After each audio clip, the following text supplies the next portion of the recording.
नमस्कार, मी शुभांगी. मराठा दरबार या माझ्या यूट्यूब चॅनलवर तुमचं अगदी मनापासून स्वागत करते. चक्की ही बऱ्याच जणांना आवडते आणि त्यातल्या त्यात जर ड्रायफ्रूट चक्की असेल तर मग तर काही बघायलाच नको. तुम्ही कधी लोणावळ्याला गेला असाल तर मिक्स चक्कीचं पाकिट हे हमखास घेतलंच असेल. त्या पाकिटामधील सर्वात आधी संपणारी चक्की म्हणजे ड्रायफ्रूट चक्की. आज आपण लोणावळा फेमस ड्रायफ्रूट चक्की घरच्या घरी कशी तयार करायची ते बघणार आहोत. तेव्हा व्हिडिओ शेवटपर्यंत नक्की बघा. त्या अगोदर तुम्ही माझ्या चॅनलचे नवीन व्ह्यूअर असाल आणि अजूनपर्यंत तुम्ही माझ्या चॅनलला सबस्क्राईब केले नसेल तर प्लीज चॅनलला सबस्क्राईब करून बाजूचे जे बेल आयकॉन आहे तेही क्लिक करा. ड्रायफ्रूट चक्कीसाठी लागणारं साहित्य आपण बघूयात. त्यासाठी या ठिकाणी मी जवळपास 25 बदाम घेतले आहे आणि त्याचे असे काप करून घेतले आहे. थोडेसे पंपकिन सीड्स म्हणजेच लाल भोपळ्याच्या बिया या तुम्हाला ड्रायफ्रूट्सच्या दुकानात इझिली मिळून जातील. सेम त्याच वाटीने गच्च भरून किसून गूळ घेतला आहे. 20-25 काजू घेतले आहे आणि त्याचेही या पद्धतीने असे काप करून घेतले आहे. तसेच 25 पिस्ता त्याचे पण असे काप करून घेतले आहे. 5 ते 6 वेलची अशी बारीक करून घेतली आहे आणि थोडंसं गावरान तूप. या ठिकाणी मी लाकडी पाट घेतला आहे आणि लाटणं त्यालाही थोडंसं गावरान तूप लावून घेतलं आहे. तुम्ही याऐवजी पोळपाटाचाही वापर करू शकता. चक्की बनवण्यासाठी आपण वळूयात आता गॅसकडे.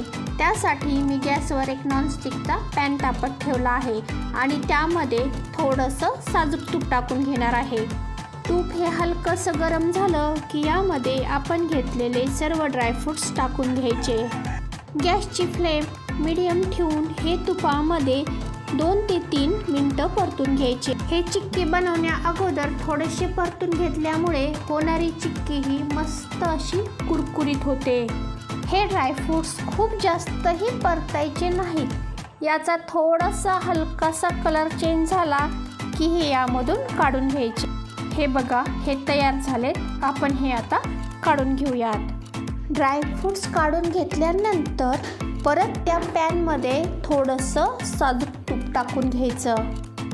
तूप गरम झालं की यामध्ये गूळ टाकून घ्यायचा.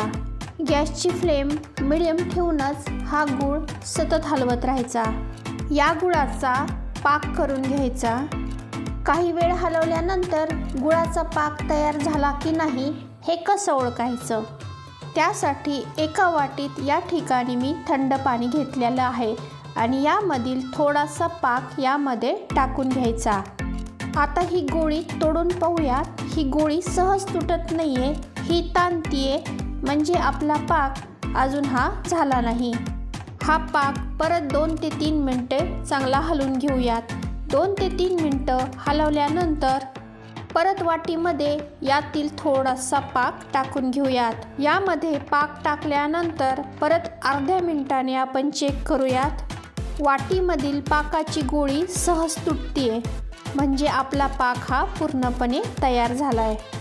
आता या पाकामध्ये वेलची पूड टाकून घेऊयात आणि ही पूड या पाकामध्ये परत एकदा व्यवस्थित अशी मिक्स करून घेऊयात.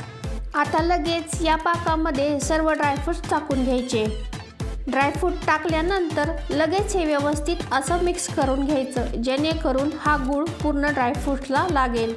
पूर्ण गूळ ड्रायफ्रूट्समध्ये व्यवस्थित मिक्स झाला की हे लगेच गॅसहून काढून आपण तूप लावलेल्या पाटावर ओतून घ्यायचं.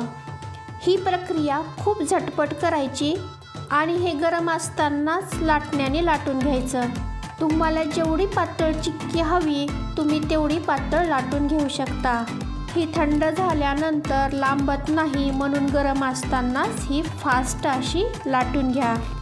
हे बघा, तुम्ही बघू शकता मस्त अशी पातळ मी चिक्की लाटून घेतली आहे. यामध्ये गुळाऐवजी तुम्ही साखरेचाही वापर करू शकता. यानंतर एका सुरीच्या साहाय्याने ही चिक्की थोडीशी गरम असतानाच याचे काप करून घ्यायचे.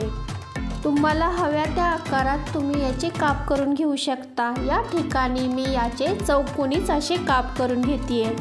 ही चिक्की करायला जेवढी सोपी आहे ना तेवढीच पौष्टिक सुद्धा आहे, कारण यामध्ये आपण ड्रायफ्रूट्स वापरले आहेत। तुम्ही यामध्ये तुमच्या आवडीने ड्रायफ्रूट्सचं प्रमाणही कमी जास्त करू शकता। पूर्णपणे थंड झाल्यानंतर 1 तासानंतर आपण ही चिक्की काढून घेऊया। हे बघा, तुम्ही बघू शकता काढल्यानंतर ही चिक्की किती सहज आपली निघतीये। पूर्ण चिक्की या प्लेटमध्ये मी काढून घेतली आहे। तुम्ही बघू शकता मस्त अशी पातळ तयार झाली आहे।